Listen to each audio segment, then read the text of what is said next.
क्या आपकी basic salary सीधे 3 गुना होने वाली है? क्या 18,000 पाने वाले कर्मचारी अब सीधे 69,000 रुपए पाएंगे? अगर आप केंद्रीय कर्मचारी हैं या फिर पेंशनर हैं तो आज की ये अपडेट आपके लिए बेहद महत्वपूर्ण है, गेम चेंजर साबित हो सकती है। 8वें वेतन आयोग का काउंटडाउन देखिए शुरू हो चुका है और इसी बीच भारत पेंशनर्स समाज ने सरकार के सामने ऐसा प्रस्ताव रखा जिसने वित्त मंत्रालय से लेकर हर कर्मचारी यूनियन तक हलचल मचा दी। 3.83 का फिटमेंट फैक्टर, पेंशन 5 गुना ज़्यादा और परिवार के सदस्यों की नई गिनती। आज के इस वीडियो में मैं इस पूरे मास्टर स्ट्रोक को डिकोड करने वाली हूँ। वीडियो बेहद काम का है, दिलचस्प है, इसलिए लास्ट तक ज़रूर देखिएगा, आपके काम का है। नमस्कार, आपके साथ मैं पल्लवी रविंद्र सिंह।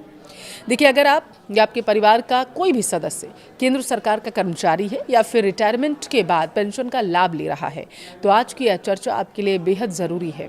देश भर के करीब 1 करोड़ से ज़्यादा केंद्रीय कर्मचारियों और पेंशनर्स की निगाहें इन दिनों सिर्फ एक ही चीज़ पर टिकी हैं और वो है 8वां वेतन आयोग। जैसे जैसे समय आगे बढ़ रहा है, कर्मचारियों की उम्मीदें और मांगें दोनों बढ़ती जा रही हैं और इसी बीच देश के सबसे बड़े पेंशनर संगठन में से एक भारत पेंशनर समाज ने 8वें वेतन आयोग के सामने कुछ ऐसी मांगें रखी हैं जिसने सबकी चर्चाओं को गर्म कर दिया है। न्यूनतम सैलरी 18,000 से सीधे 69,000 करने की मांग। जी हाँ, आपने बिल्कुल सही सुना है। आज की इस वीडियो में हम बात करने वाले हैं कि किस तरीके से भारत पेंशनर्स ने अपनी मांगें रखी हैं, इस प्रस्ताव में क्या क्या कहा गया है, इसके पीछे उनका गणित क्या है और अगर ये मांगें मान ली जाती हैं तो आपकी जेब पर इसका कितना बड़ा और पॉजिटिव इम्पैक्ट पड़ने वाला है, ये जानना आपके लिए बेहद ज़रूरी है। सबसे पहले बात करते हैं उस मांग की जिसने सबसे ज़्यादा सुर्खियाँ बटोरी हैं, यानी न्यूनतम बेसिक सैलरी में बढ़ोतरी की। आपको बता दें कि हाल ही में भारत पेंशनर समाज के एक उच्च स्तरीय प्रतिनिधिमंडल ने 8वें वेतन आयोग के अधिकारियों से मुलाकात की और इस प्रतिनिधिमंडल में बीपीएस के अध्यक्ष आर.के. चौहान और महासचिव अविनाश राजपूत जी शामिल थे।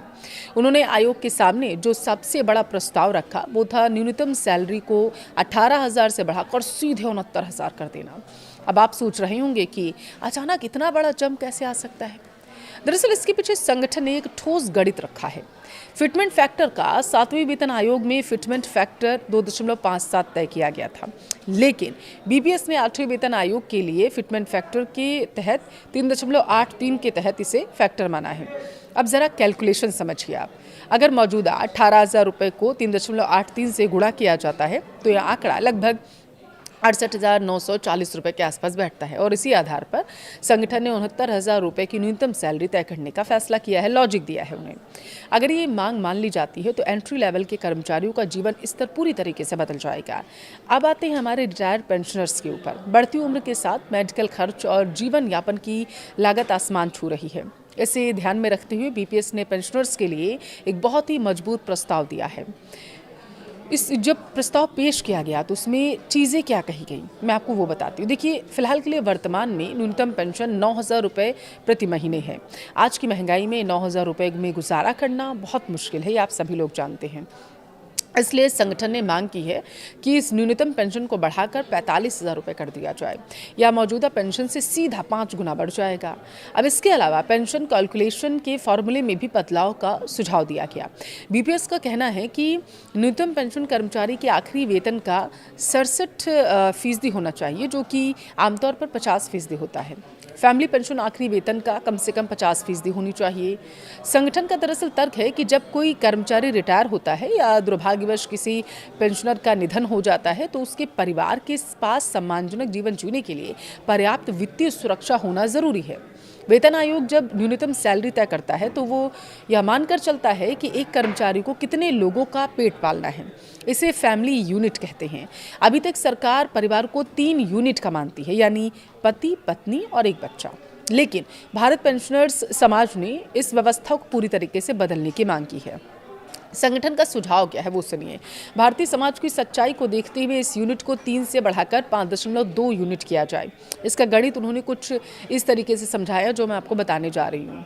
कर्मचारी खुद यानी पेंशनर्स 1 यूनिट हो गया, पति या पत्नी 1 यूनिट हो गया, 2 बच्चे 0.8 और 0.8 यूनिट हो गए।